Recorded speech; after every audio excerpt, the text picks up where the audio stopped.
Hello guys, welcome back to this channel. In this today's tutorial, I'm going to show you how you can change your profile photo on the Zoom meeting application.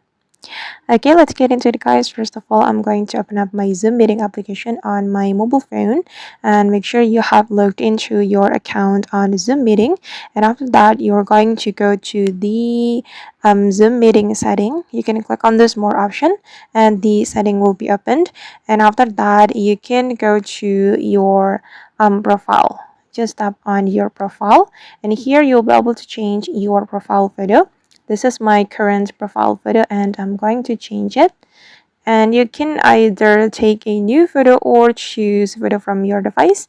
And I'm going to choose photo from my device. Okay, I'm going to select album and then I'm just going to pick random photo.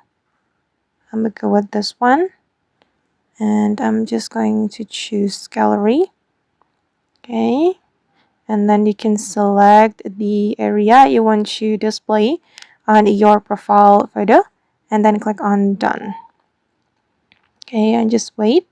Alright, and now as you can see guys that my profile photo has been changed. Alright guys, and that's all the way to change profile photo on the Zoom meeting application. I hope this video will be useful for you.